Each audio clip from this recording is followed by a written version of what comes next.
Assalamualaikum warahmatullahi wabarakatuh. Selamat pagi semuanya. Bagaimana kabarnya hari ini? Semoga kabar kalian hari ini semua baik-baik saja ya, dan selalu dalam keadaan sehat. Hari ini bertemu lagi dengan Fatim. Kita akan belajar tema 3, benda di sekitarku, subtema 2, wujud benda, pembelajaran 1 dan 2. Materi yang pertama yaitu bahasa Indonesia, menemukan informasi dan membuat simpulan dari teks. Informasi merupakan sebuah berita atau kabar tentang sesuatu. Kita dapat menemukan informasi dari teks bacaan, teks percakapan, ataupun dari sebuah gambar. Setelah mendapat informasi, kita dapat membuat simpulan. Simpulan merupakan pendapat akhir berdasarkan uraian sebelumnya. Nah, sebelum membuat simpulan, kita bisa menjawab beberapa pertanyaan terlebih dahulu. Untuk tugas bahasa Indonesia, silakan buka kitab tematik kalian di halaman 62. Kerjakan kitab tematik halaman 62.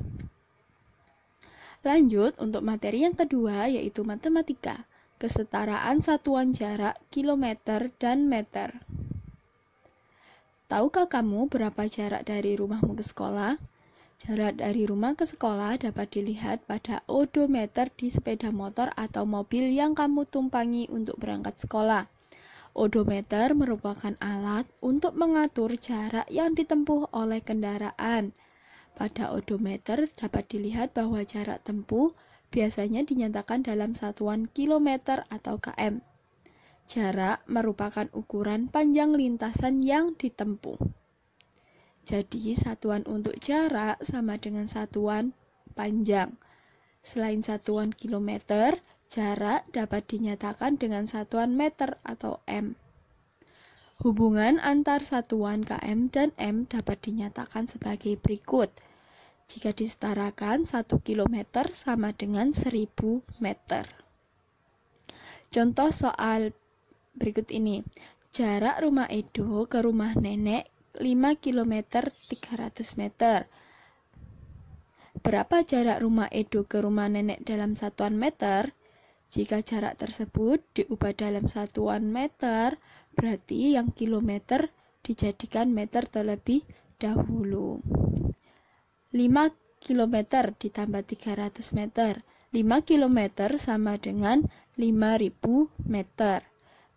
300 meternya tetap karena sudah dalam satuan meter.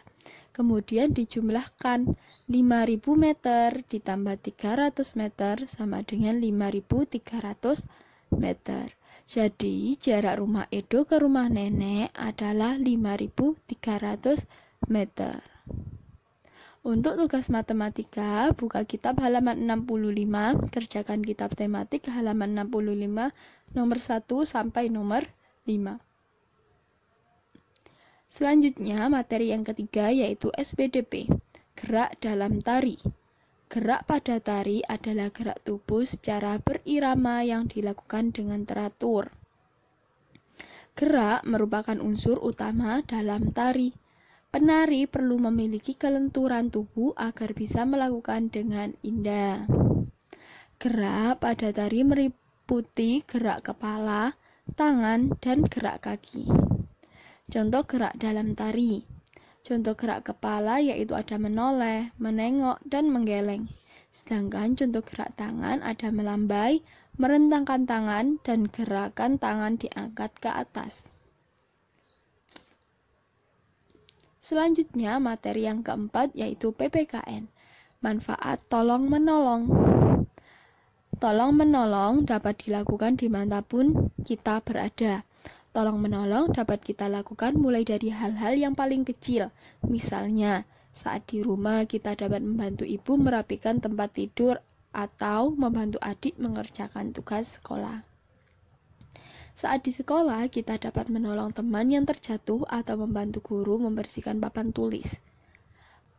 Menolong orang lain merupakan perbuatan terpuji yang sesuai dengan pengamalan sila kedua Pancasila.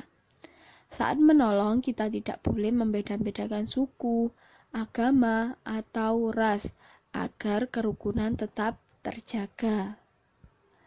Manfaat tolong-menolong. Yang pertama, meringankan beban orang yang sedang kesusahan. Yang kedua, meringankan pekerjaan orang lain. Yang ketiga, mempererat hubungan antar sesama. Dan yang terakhir, keempat, menumbuhkan rasa persaudaraan dan kemanusiaan. Itu tadi adalah manfaat tolong-menolong. Untuk tugas PPKN, silahkan kerjakan kitab tematik kalian di halaman 80. Tuliskan alasan mengapa kita perlu menolong orang lain. Tulis di kitab halaman 80 ya. Demikian untuk pembelajaran hari ini. Fatim cukupkan sampai di sini terlebih dahulu.